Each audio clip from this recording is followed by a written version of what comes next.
Fear, false evidence appearing real. One excellent experiment is to let go of the fear of fear itself.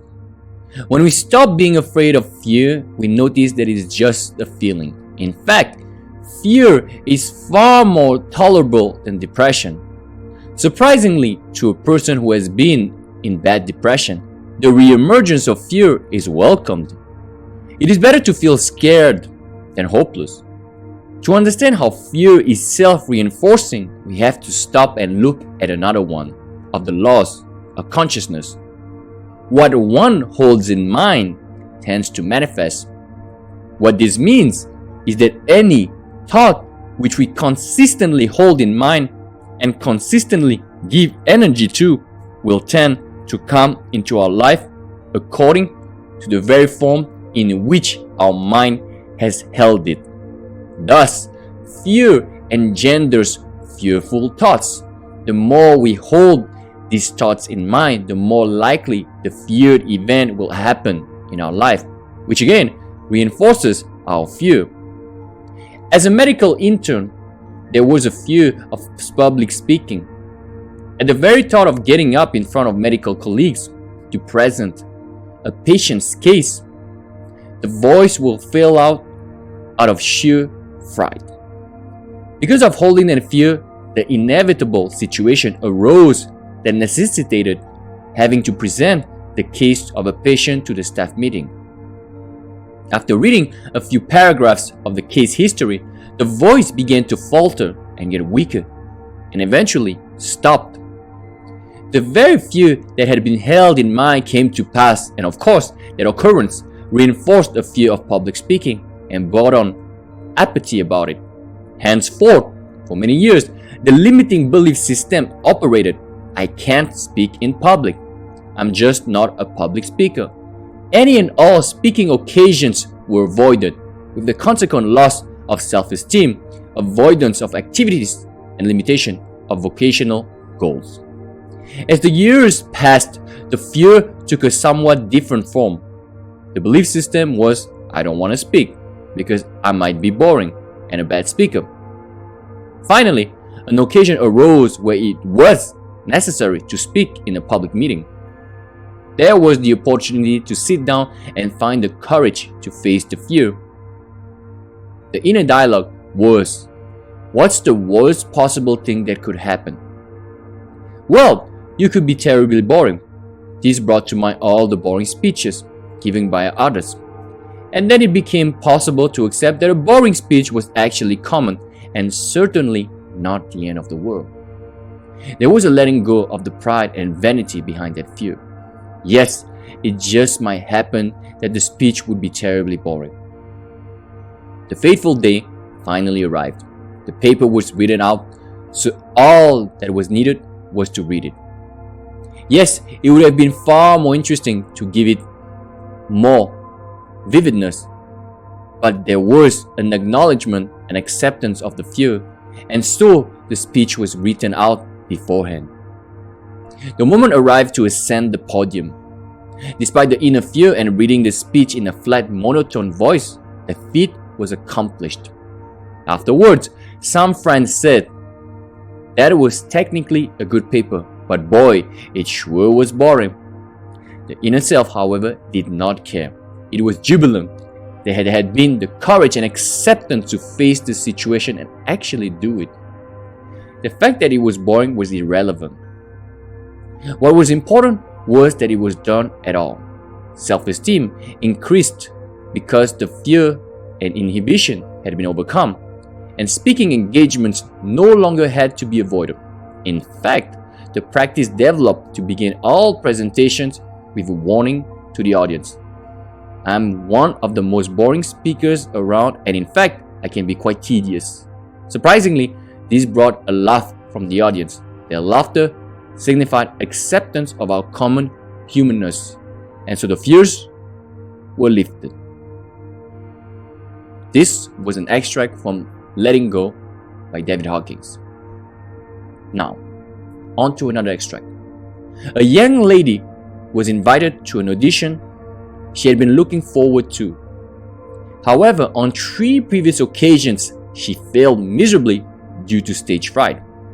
Here is the simple technique which I gave her. Remember, this young lady had a very good voice, but she was certain when the time came for her to sing that she would be seized with stage fright. The subconscious mind takes your fear as a request, proceeds to manifest them, and bring them into your experience. On 3 previous auditions, she sang wrong notes and finally broke down. The cause, as previously outlined, was an involuntary autosuggestion, i.e., a silent fear thought emotionalized and subjectified. She overcame it by the following technique. 3 times a day, she isolated herself in a room. She sat down comfortably in an armchair, relaxed her body, and closed her eyes. She stilled the mind and body as best as she could. Physical inertia favors mental passivity and renders the mind more receptive to suggestion. She counteracted the fear suggestion by its converse, saying to herself, "I sing beautifully. I am poised, serene, confident, and calm." She repeated this statement slowly, quietly, and with feeling from 5 to 10 times at each sitting. She had 3 such sittings every day and 1 immediately prior to sleep. At the end of a week, she was completely poised and confident and gave a remarkable, wonderful audition. Carry about the above procedure with assurance and conviction, and the death of fear is certain. There are many people who are afraid to go in an elevator, climb mountains, or even swim in the water. It may well be that the individual had unpleasant experiences in the water in his youth, such as having been thrown forcibly into the water without being able to swim. I had an experience when I was about 10 years of age. I fell accidentally into a pool and went down 3 times.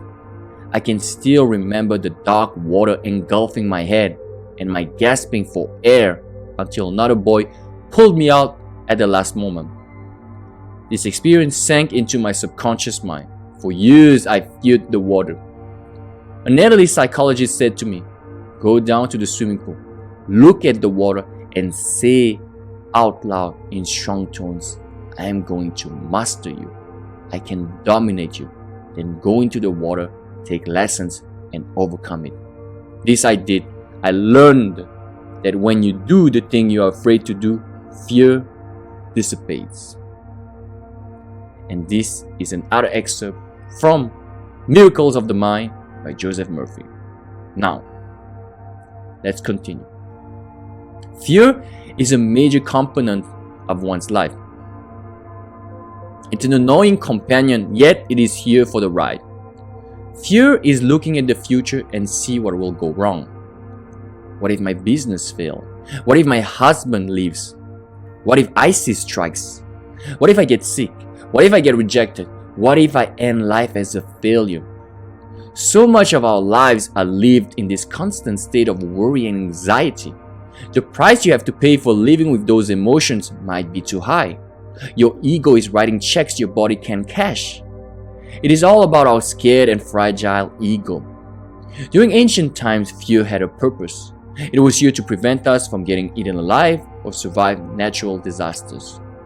Nowadays, fear is very much manufactured and fabricated, first by society and the media, then by our own minds.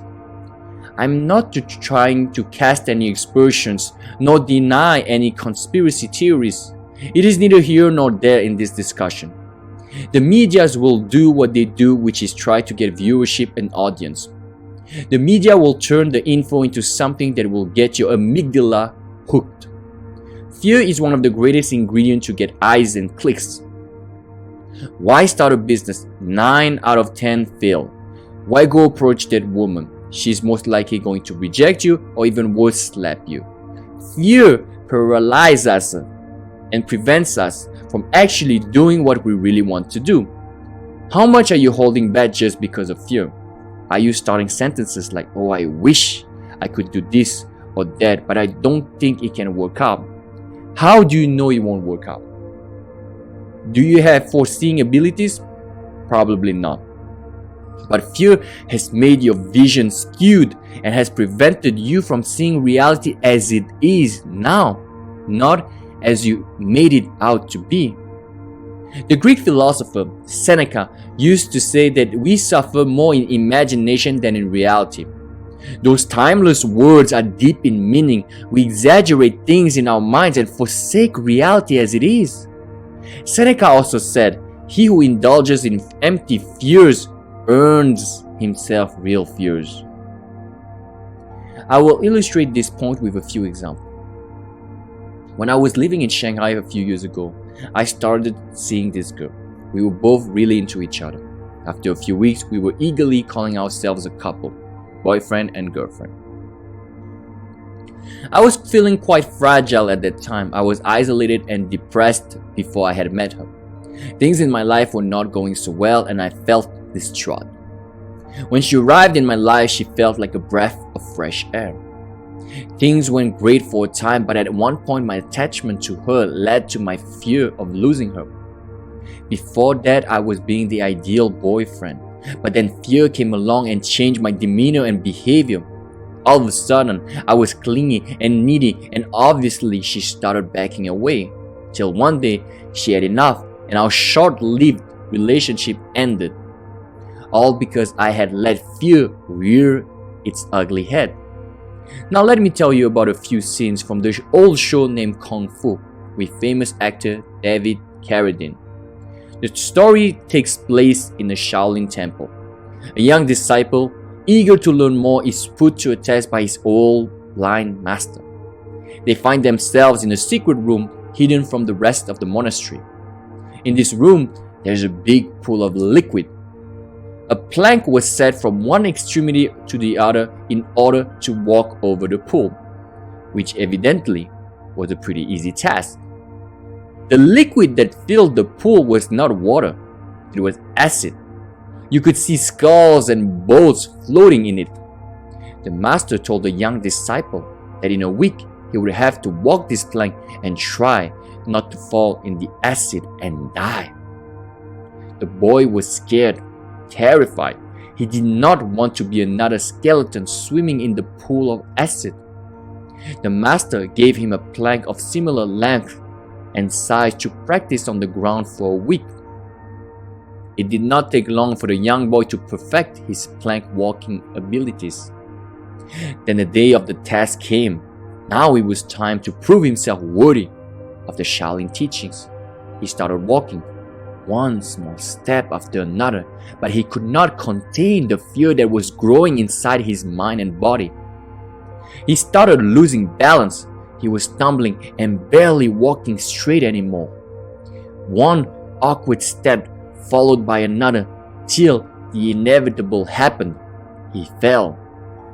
The splash resonated throughout the room, and all you could hear after that was the old master laughing out loud. The acid was actually water. Much to the young disciple's shock and surprise, the master then looked at him and said, "You see, young grasshopper, for a week you could walk back and forth on the plank without any problem. Once you thought that the pool was filled with acid, you turned scared and fear filled you." In his short story, The Mask of the Red Death, Edgar Allan Poe wrote about the devastating plagues in Europe during the Middle Ages. In his story, the different demons are gathering to report to one another. Those demons are the ones spreading the plagues all throughout the continent. One after the other, they brag about the number of people they have killed. They ask one of the demons who came back from Paris, "How many have you killed?" "I killed a few thousands." "How many have you killed?" "I just came back from London and killed about 500. Then they turned to the other demon who had just come back from another European city. "What about you?" "I killed about 50, but fear has killed in the thousands." As you see from those three stories, fear is pernicious. Your fear can manifest itself if you don't stop and take another direction. Fear can paralyze and destabilize your body, as you have seen in the scenes of the Kung Fu TV show. Fear can make you worry and push you to behave in a way that is unattractive, as you have seen in my unfortunate love story. Fear can also kill, as you have seen in the Edgar Allan Poe short story. Obviously, it is a fictional piece, but we all know cases where fear, anxiety, and worry has led people to death. Some doctors can predict with almost 100% accuracy who is going to survive a cancer and who is not. The attitude is so important. If you are starting to fear for your life and believe that this is the end for you, guess what? It will most likely be. To ignore real danger is wrong, but it's also wrong as well as unhealthy to be immobilized by excessive worry and fear for the unknown. Seneca. Of course, we need to be cautious in life. Being a daredevil is not advisable. We need not fear the world. Fear puts our body and mind in a negative, unwholesome state of being, which translates as being tense and most often leads us to making bad decisions. What we need is to respect the world and its risks. We need to know that shit can happen, businesses can fail, relationships can end, catastrophic events can occur, and accidents can happen. Of course, we need to be aware and vigilant, but we need not fear those events because, as I wrote above, we tend to bring them about in our reality by fearing them. When we know the risks and consequences, we can be aware, be respectful of the world, and make better decisions and behave in a way that is most likely to prevent any or less negative outcomes in our lives. Have you heard of the worry table? The table was designed to clearly make a separation between real concerns and fabricated concerns. Number 1, worries about disasters which, as later events prove, never happened. About 40% of my anxiety. Number 2, worries about decisions I had made in the past. Decisions about which I could now, of course, do nothing. About 30% of my anxieties.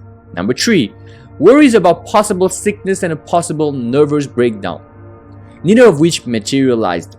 About 12% of my worries. Number 4, worries about my children, my friends, worries arising from the fact I forgot these people, having an ordinary amount of common sense. About 10% of my worries. 5, worries that have real foundation. Possibly 8% of the total. You see, most of our worrying is just a smoke screen. Of course, those percentages can vary from a person to another, yet the percentage of real concerns will still be significantly lower than you think. We can let it fade away once we understand that those concerns hold no ground. Now, let's talk about those legitimate worries. Sometimes in life you could be doing everything right and shit will still happen. We need to remember that all clouds have silver linings. I mentioned my relationship failure. It did hurt a little, but the pain did not last. The lesson I learned, however, has a lasting effect, and I'm a better man for it. During the Blitz in London, the city was bombed by the Germans every day, yet the Londoners who lived throughout those times look back with nostalgia because the relationships and bonds between people were strengthened and the care for one another was at an all-time high. Remember not to put fear between you and the present moment because that's where you create bad outcomes and karma. Once you understand that there is nothing to fear, even fear itself, you can put compassion, gentleness, and kindness between you and the present moment. Now, there are many ways to deal with fear. As Joseph Murphy said just now in his extract, you can face it. That's what Ralph Waldo Emerson would say. Do the thing you fear and fear will disappear. That's what David Hawkins did with the public speaking. You face your fear and you do it. And you understand that this fear is not so powerful. This fear that was once so intense is decreased. Why? Because you faced it. You acted upon it. You didn't let fear rear its ugly head because you have debunked it. You understood that the bark was significantly stronger, louder than the bite. So that is one way you can deal with fear. You can master it, as Joseph Murphy wrote. Now, sometimes fears come with overwhelming emotions. Emotions that can cripple you, that could make you passive, incredibly terrified. Now, the mind is interesting because when you focus on something and you keep on focusing on the same thing, the mind will strengthen it, be it good, negative, or anything in between. So if you focus on good, you will tend to have more good to focus on because you have trained your mind to do so. If you focus on the bad, quote unquote, the negative, the unwholesome, the fear, you will have more of this to focus on. Why? Because you are training your mind to do so. When it comes to depression, generally speaking, for most cases, doesn't happen like this. It happens with one thought, followed by another, followed by another, followed by another, until it leads to an emotion, and these emotions brings about even more thoughts, etc., etc. It has a snowball effect in either way, be it the positive or the negative, and anything in between, as I just said. When it comes to that level, it is important not to put any labels on the fear and let go of the sensation of fear, first and foremost. As I said in many of my podcasts, many of my videos, many of my content, you sit with it. Whenever the fear is overwhelming, it's important to not escape it. Unless it's terribly overwhelming, you can go take a nap and deal with it when you wake up because the fear will be decreased. Might not be gone, but it might be decreased. Maybe that will be the best course of action if you feel that this fear is too much at the moment. However, most of the time, you just sit still, close your eyes, and put yourself in a meditative state. You don't necessarily need to call it meditation. Labels don't matter.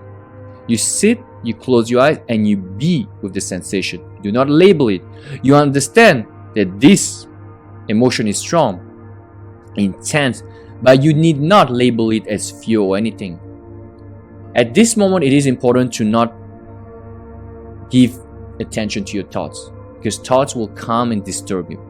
Just focus on the feeling in your body. Generally speaking, when it comes to fear, it's around the stomach region. So you focus on that fear and that fear alone, but you do not label it as such. I apologize, I should have said emotion, not fear. So you focus on this strong emotion.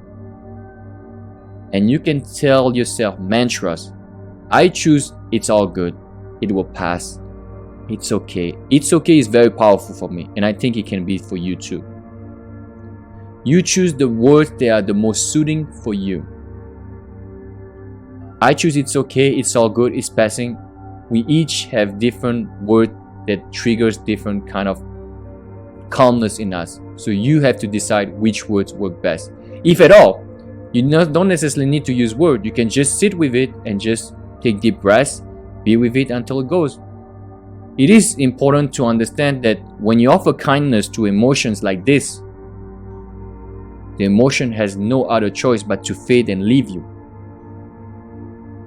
When you force this emotion to leave, yes, it can leave you, but it will come back with a vengeance. You don't use force with emotions. Use letting go, compassion, patience, kindness, and understanding, and tolerance above all. And one more thing, one more exercise that you can do is peel off the layers of that fear.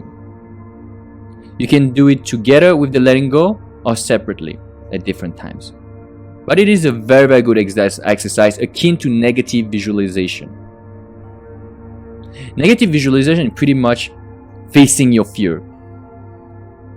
and understanding that whatever happens, you can deal with it. And when I'm talking about fears, it is also important to peel the layers and understand, as I said when I talked about the worry table, to understand that 90+% of our fears are unjustified, which means they hold no ground, which means they are very unlikely to happen. Not saying will never happen, but very unlikely. So if you focus on that 8%, let's give it this number because that was the number in the worry table. If you focus on that 8% that is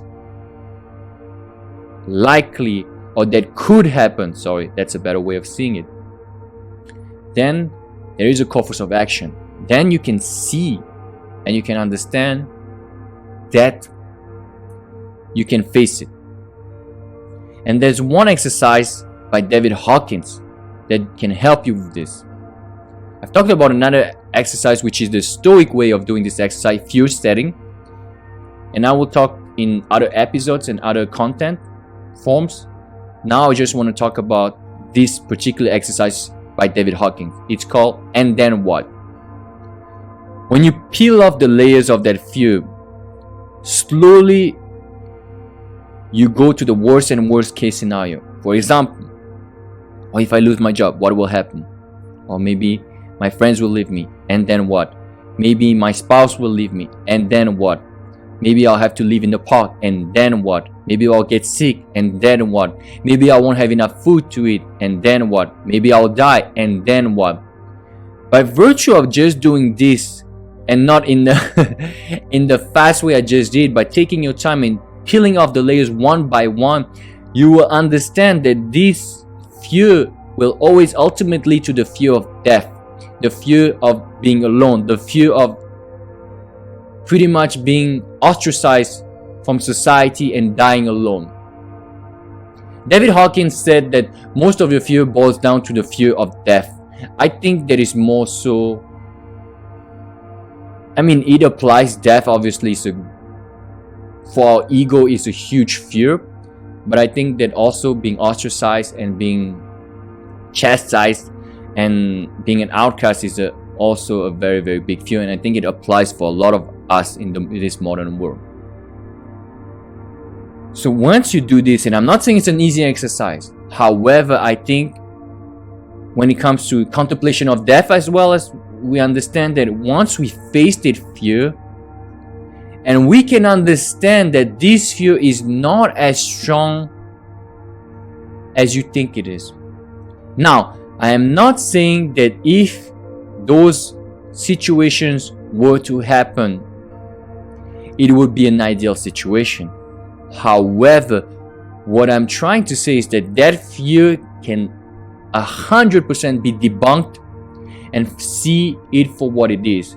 Because once you debunk this fear and let go of this resistance and let go of the intensity behind this fear, what we're trying to do is not to find the right ideal situation and imagine ourselves out of it at this moment in this particular exercise. When we understand that when we want something which is the opposite of fear, when we want something that is the opposite of what we are fearing, let's say our fear is to lose our job, then we want a great job with security. Yes, it's good to picture lovingly the goal in itself. But you have to understand, this fear will not help you get what you want. On the contrary, this fear will prevent you from getting exactly what you want. But by letting go of it, by facing it, and decreasing significantly the resistance and the intensity of that fear, by understanding that no matter what happened, you can be at peace and you can deal with the situation, you gain faith, you gain confidence, and not only that, you place your trust in the universe, in God, in the infinite intelligence, however you want to call it. So remember this. This exercise is not meant to make you think that, oh, I'll be okay as a homeless person. I'll be okay dying alone. No, you understand that this fear has gotten you terrified more than it should be. Because humans are adaptable. And again, I have to emphasize that this situation is not what I'm trying to welcome in your life. Not at all. What I'm trying to do is for you to ease your way into letting go of fear, the emotion of fear, not the outcomes that fears can bring about. Because once you let go of this fear, you are emotionally sound. You've gained wisdom, you've gained clarity, and not only that, you've gained peace of mind. And by peace of mind, you have allowed the universe and you have trusting in a higher power. And the fear holds no power anymore over you. And that is my message for you guys today. Fear is crippling. Fear can destroy you.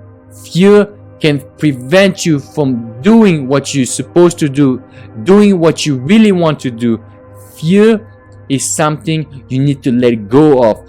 Fear is not something that will help you in life. Respect the risk, as I said just now, of a situation.